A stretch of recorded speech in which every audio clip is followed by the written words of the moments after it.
I am Doomsvince, and this is day 63 of Spawn Year.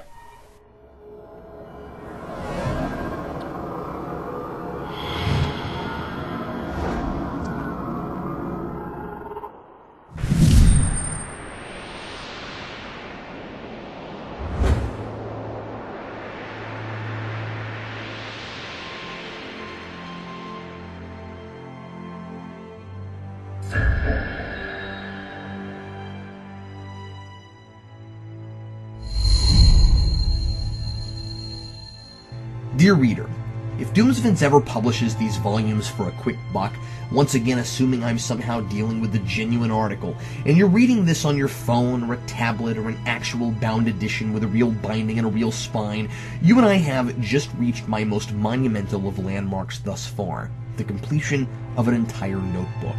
I must admit to a certain degree of pride swelling up in me from this accomplishment.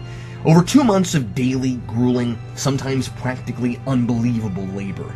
It isn't a physical challenge, except for the part where I had to dig a grave, but nevertheless is a heavy weight to carry.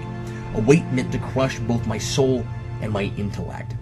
I have often chastised myself for being bested so often by my jailer, Doomsvince, and yet as I look back through the history I have recorded of my time here, I realize my hard-earned and unsung achievement.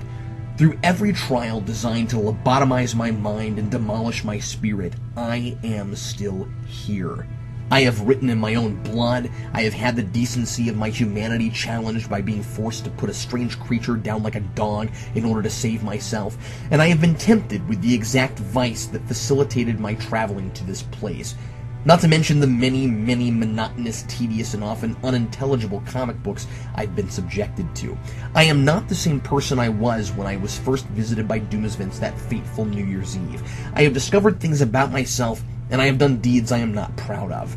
But I have also managed to write 62 consecutive entries in this journal, despite Doomsvince's mind games and his endless distractions, and despite myself. Appropriately, with a new journal comes a new series, a 3-issue crossover written by an author I previously had yet to encounter in Spawn Year, Garth Ennis, with art by Brandon Peterson. This book was published in May of 1996. The first issue of Spawn launched in May of 1992. While I have devoted just 63 days now to this fictional world, any devoted reader still with the series at this point has been invested for precisely 4 years. It has taken Spawn 4 years of publication time to arrive at a place where he is barricading himself up in the alleyways so nothing can find him and force him to do anything interesting. If I ever feel my sanity dangerously slipping, I should stop and imagine still buying this book at this point in its history.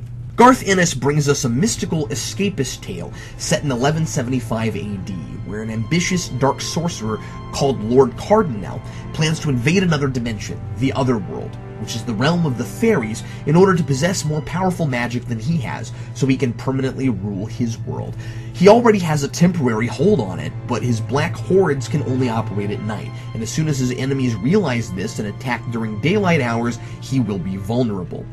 No explanation as to why his hordes can fight in the daylight in the fairy world. His hordes call themselves the Army of Darkness, but they look like Skrulls without the chins instead of a bunch of skeletons, and standing between them and the magic they seek isn't Bruce Campbell, but rather the Spawn of this age.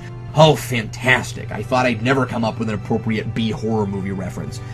At least in this first issue, Ennis dispenses with any background or personal detail about medieval Spawn. I still have only the likely non-canon action figure comic to provide any concrete biography.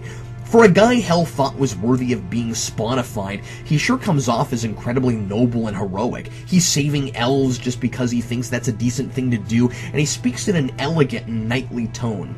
The land of Faerie is under fierce attack. I myself was dragged across this very morn. I have slain full 10 score of these warriors of darkness. I must return. Man, this guy could be Thor. Who says you can't be chosen as a warrior for hell and still have a sense of duty and honor and responsibility? As with the first issue of Angela, I find myself wishing this was medieval Spawn Year, except Doomsvince would have spelled it wrong. Meanwhile, we have a girl doing some hard labor to pay back a barkeep for a number of items she's bought but hasn't paid for, and property damage her presence has caused because she keeps starting fights with men who hit on her and she's broke. Maybe when Katarina has money again, she could invest in some less revealing clothes and pants that aren't so tight she's obviously a 12th century girl drawn in a mid-90s comic book. When she randomly stumbles upon the Witchblade, she really looks like she's in a mid-90s comic book. She's suddenly wearing golden bikini armor and can fight off the chinless skull army of darkness right along with Spawn, who conveniently shows up along with the evil horde about 3 seconds after Katarina digs up the mystical Witchblade. I have only a passing familiarity with Witchblade. I know what we're given here. It's old, it's a gauntlet that bonds to its host, I think, somewhat like Spawn's costume, and girls always seem to get it. And the present-day version is a cop. What an odd choice for a crossover over a standalone medieval Spawn story. Here's a guy I've been wanting to learn more about since his introduction, and rather than exploring his character or getting in his head whatsoever, it's a standard slaughterfest with plenty of gratuitous close-ups of a scantily clad woman and a typical universe-crossing device to boot, because these characters aren't really supposed to be in each other's realities normally. It's moderately entertaining and a nice change of pace for me, but what a wasted opportunity. I suppose I'll find out tomorrow if there's more to it than meets the eye here. And by the end, maybe I'll even know why there's a guy in a suit in present day talking to a living disembodied head in a box while sitting on a park bench. There are a lot of empty pages in this notebook, and a lot of months left in the year. Certainly more notebooks to come, too. Make no mistake, there is no part of me that wants to still be here, but looking back at everything I've accomplished so far, I have a renewed confidence that I can fill every page on time. Signed, Captain Logan.